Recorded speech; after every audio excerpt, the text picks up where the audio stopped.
Bonjour à tous, alors on se retrouve pour la suite de notre tuto mini-album. La dernière fois on avait préparé la couverture, on l'avait faite ensemble. Je vous avais laissé au moment donc de recouvrir l'intérieur de ma boîte, comme ceci, vous voyez j'ai rajouté un morceau de papier. Normalement dans les mesures que je vous ai données, les mesures rectifiées, vous n'aurez pas besoin de cette étape, c'est pour ça que je m'étais arrêtée là. Et j'ai commencé la décoration de ma couverture, donc j'ai recouvert mes deux cartonnettes toutes simples comme ça de papier uni pour recouvrir les tranches. Je suis venue coller un papier déco par dessus. Sur ma couverture avant, vous voyez que j'ai pas besoin d'avoir un papier qui va jusqu'au bout parce qu'il va y avoir mon carton qui va revenir dessus. J'ai décoré la tranche et l'arrière de ma couverture, donc comme sur le devant, sauf que là j'ai pu venir coller ma cartonnette parce qu'on n'a pas d'étape à faire ici. Donc j'ai rajouté mon petit tampon et j'ai commencé ma décoration. Je vous en parlerai plus tard hein, de la déco. Et j'ai décoré également ma boîte, donc toutes les faces sauf la face avant, donc une des deux grandes hein, pour l'instant elle n'a pas de sens. Je suis venue quand même découper mon papier déco, donc j'ai bien mesuré ma face et j'ai enlevé 5 mm en haut et sur un des côtés pour avoir un petit matage tout autour. Et j'ai préparé donc pour le système de fermeture de notre album, j'ai préparé des cercles en craft comme ceci qui font 2,5 cm et j'ai tamponné donc d'une planche de Schweinflower. J'ai décoré, j'ai tamponné le petit cercle spécimen et je suis venue découper tout autour avec un dies cercle et là il fait 2 cm. Bon, c'est juste pour info, moi je choisis des cercles, vous pouviez très bien choisir une autre forme, peu importe.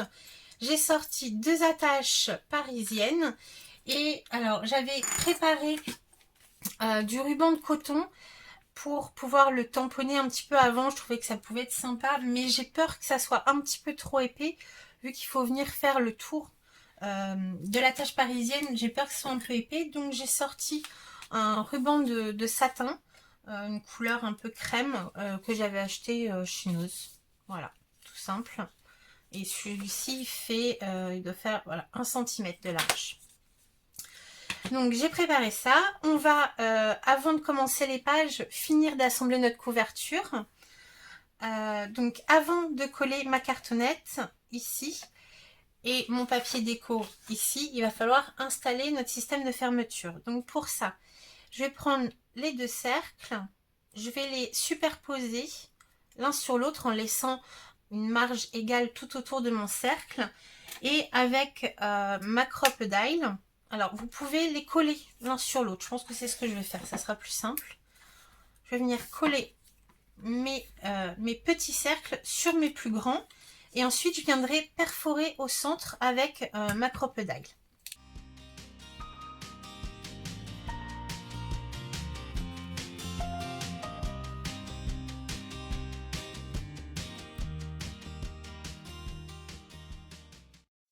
Sont maintenant prêts.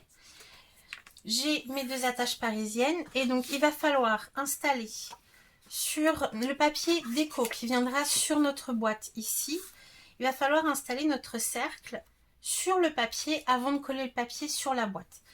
Moi j'ai décidé de les centrer. Vous pouvez très bien faire votre système de fermeture un peu plus en haut ou un peu plus en bas.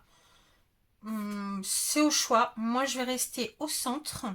Sur mon papier déco qui viendra s'installer sur le dessus de ma boîte, on va dire, au dos, je vais marquer le centre sur la hauteur.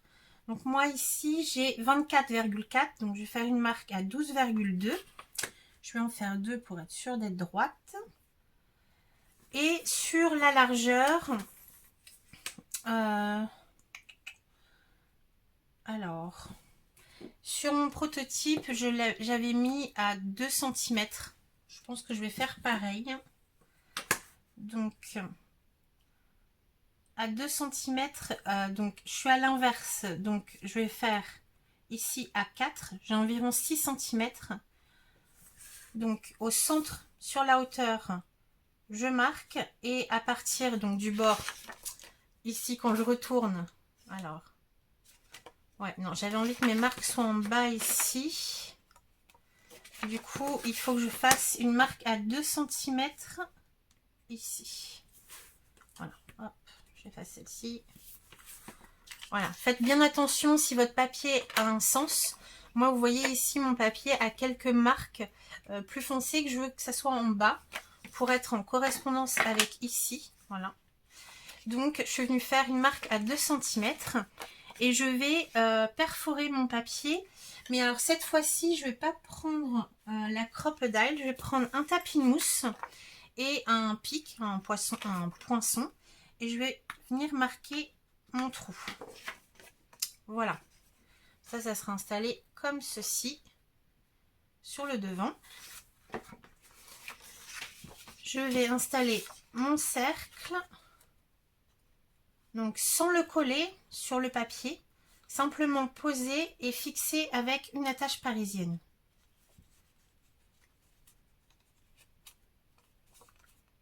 Voilà, ça me donnera ceci.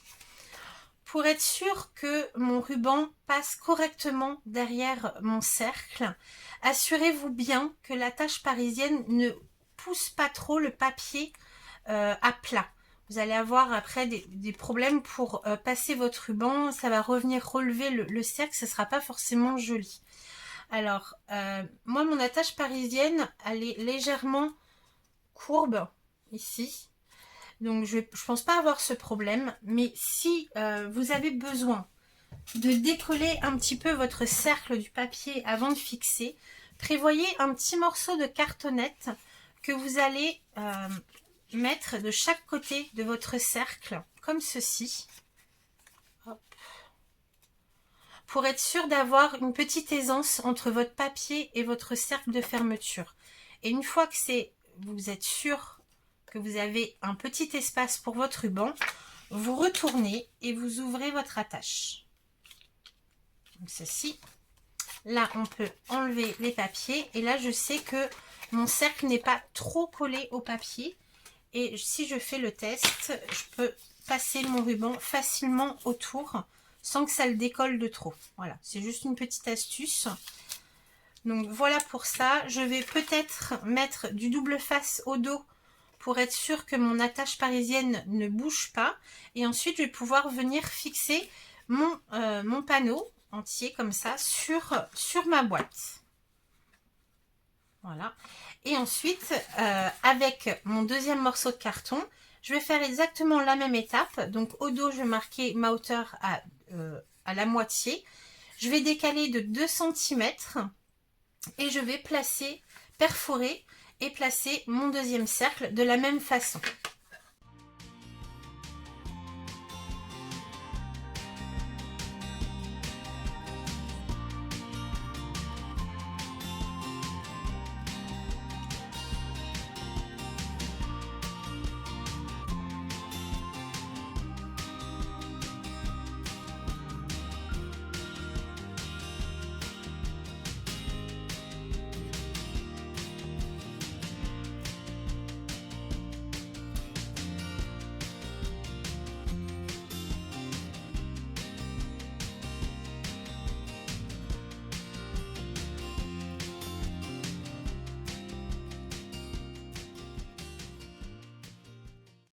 Mes deux morceaux sont prêts. Donc ici, bon, j'ai eu un petit peu plus de mal, mais j'ose pas percer la grosse cartonnette avec ma Crop-A-Dile, j'ai peur de l'abîmer. Donc bon, je suis venue avec mon poinçon élargir un petit peu le trou pour passer mon attache. Bon, j'ai eu un petit peu de mal, mais j'y suis arrivée. Donc voilà, les deux morceaux sont prêts. Donc celui-ci est complètement fini, puisque mon ruban, j'ai décidé de le fixer sur ce morceau. Ce que je vais faire, c'est que je vais déjà coller ce morceau de cartonnette sur ma couverture. Comme ça, je verrai vraiment la distance de ruban dont j'ai besoin.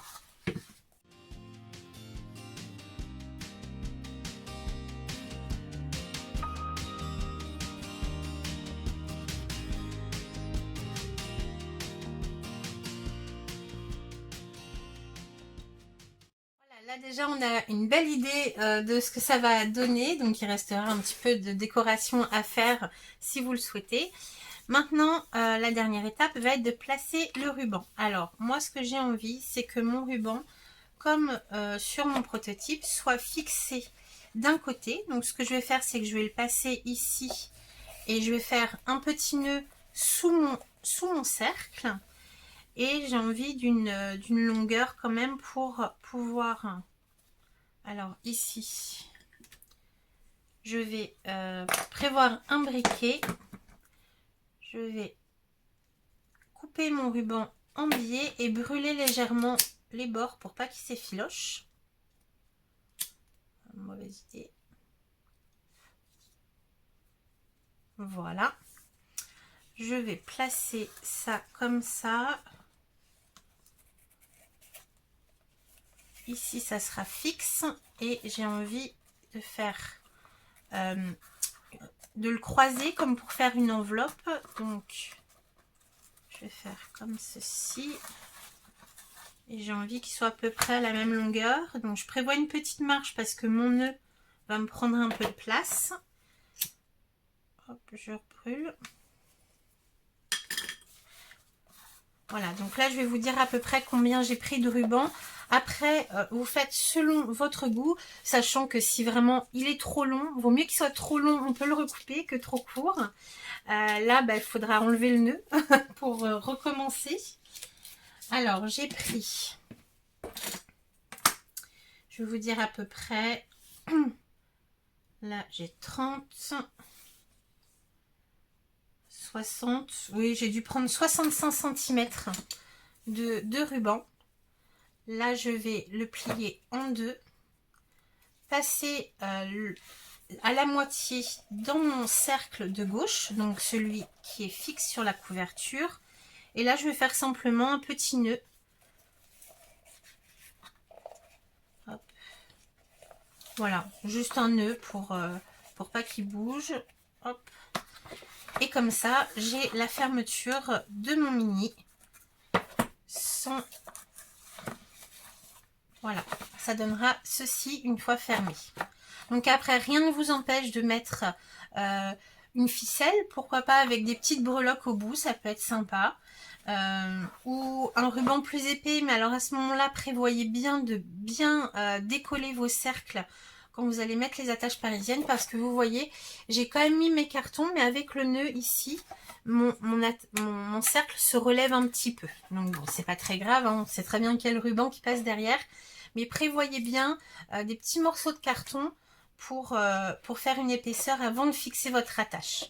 Voilà, donc là, notre couverture, je vais laisser cette partie-là sécher, mais elle est finie et on va pouvoir commencer l'intérieur.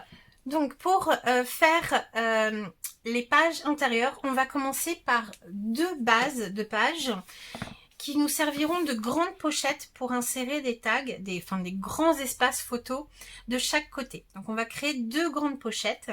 Donc je vais en faire une avec vous et l'autre je la ferai hors caméra, ça sera exactement la même chose. Pour ça, donc on va avoir besoin de deux feuilles, de votre massicot ou d'une règle et d'un cutter. Et je prévois également mon enveloppe punchboard. Alors si jamais vous ne l'avez pas, je sais qu'Action avait fait une planche de rainurage avec une perforatrice qui fait exactement les mêmes encoches. Donc si vous l'avez, c'est parfait. Sinon, dans une ancienne vidéo, je vous avais montré une astuce pour faire des encoches sans perfo comme ça, mais avec une perforatrice ronde. Si jamais vous avez besoin, n'hésitez pas à me mettre en commentaire. J'essaierai de vous faire une petite vidéo pour vous expliquer cette astuce. Donc en attendant, on va faire, donc je vais en faire une avec vous. Je vais prendre ma feuille A4. Je vais conserver les 21 cm de hauteur et je vais recouper ma page à 26 cm. 26 cm, je vais marquer un pli à 1 cm de chaque côté.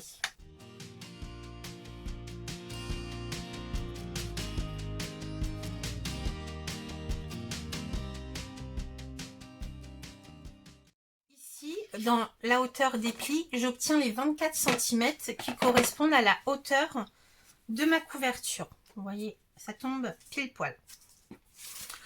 Sur cet élément, là, je vais me servir de mon enveloppe punchboard et je vais créer une grande encoche pour pouvoir venir chercher plus facilement ce que j'aurais mis à l'intérieur. Donc pour ça, sans compter les plis, donc je mets bien mes plis comme ça, je vais faire une première perforation ici en m'alignant à 6 cm. Je vais faire pareil de l'autre côté et je vais vider la partie au centre.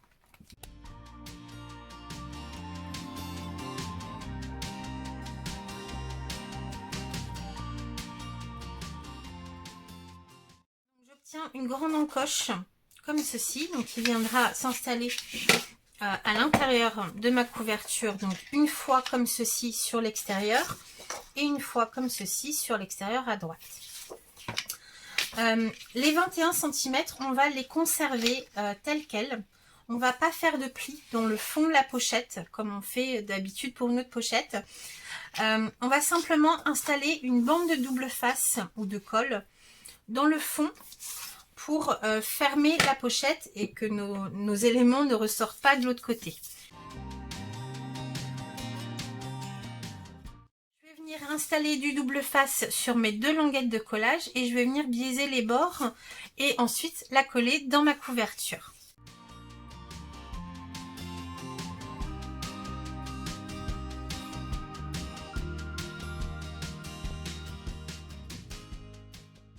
Maintenant que je suis prête à coller ma pochette dans ma couverture, je vais alors soit vous l'aligner le bord sur le bord ici, mais ça va décaler votre structure. Moi, ce que je vous conseille, c'est de prendre, alors je vous ai fait un tuto, hein, pour rappel, je vous ai fait un tuto de ces règles de largeur. Celle-ci, je prends celle de 2 cm que je viens aligner sur le bord de ma couverture ici. Et je vais caler les éléments de ma pochette ici dessus. Hop, comme ceci.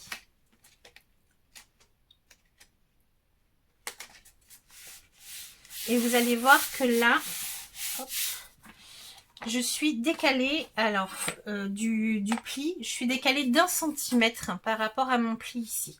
Donc soit vous mesurez, vous tracez pour vous aligner sur le fond de votre pochette, ou alors comme moi, vous prenez un élément de 2 cm qui va vous aider pour aligner ici. Donc là, voilà, il faudra juste prévoir une petite bande de papier à coller dessous pour cacher le carton ici, tout simplement. Et à faire 2 fois, donc pour recoller ici. Donc je le fais et je reviens. Voilà, j'ai fait exactement la même étape que j'ai collé à droite. Et vous voyez que maintenant, nos bases de page forment déjà des grandes pochettes. Donc pour aujourd'hui, je pense que je vais m'arrêter là, parce qu'il commence à faire très sombre. Et en plus, je filme avec un nouvel appareil et j'ai des gros doutes sur la qualité de la vidéo ou le montage. Donc, je vais m'arrêter là. Je vais faire mon test de montage. Ça se trouve, il faudra que je recommence tout. C'est pas grave. Je suis un petit peu en panique, mais ça va le faire. Ça va le faire. J'espère en tout cas que vous aurez une meilleure qualité d'image avec ce nouveau appareil. Donc, je vais m'arrêter là. Vous pouvez donc déjà faire la décoration de votre couverture. Maintenant qu'on a fait le système de fermeture avec la boîte, vous pouvez déjà prévoir la décoration, mettre des petits éléments devant ou derrière, peu importe. Vous pouvez aussi décorer, prévoir une bande de papier déco, donc comme je vous disais, pour cacher l'intérieur de la pochette ici. Voilà, donc il y a juste à le faire glisser. Prévoyez juste de le faire dépasser un tout petit peu, comme ça, juste pour cacher le trou ici. Et vous pouvez, si vous souhaitez vous avancer, prévoir déjà les 2 grands morceaux pour faire du matage photo. Pour rappel, alors prévoyez bien, comme j'avais fait sur mon prototype, soit un ruban, soit un onglet, pour que ça soit plus facile à attraper.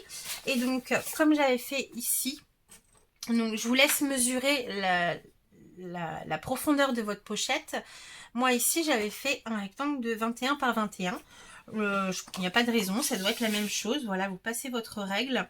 21, ça dépasserait un petit peu de la pochette, ça peut être sympa. Et 21 comme ça passe largement. Vous pouvez même faire plus grand. Et voilà, sur chaque élément, j'avais mis des emplacements photos avec... alors, si vous souhaitez, vous pouvez déjà mettre vos emplacements photos et voir après, une fois que vous aurez collé vos grands papiers, voir les chutes qui vous restent pour combler les espaces qu'il y aura. Donc là, sur chaque grand tag, on va dire, j'ai mis 4 emplacements photos pour des photos 10 par 15. Vous pouvez aussi prévoir pour mettre des plus petites photos, à ce moment-là, en mettre plus. C'est au choix, je vous laisse décider. Et voilà, elles se glisseront dans les pochettes comme ceci. Donc ça, vous pouvez déjà le faire si vous le souhaitez, si vous souhaitez prendre un petit peu d'avance avant qu'on se retrouve dans la prochaine étape du tuto. Moi, je vous dis bon scrap, amusez-vous bien et à très bientôt pour la suite du tuto. Bye bye!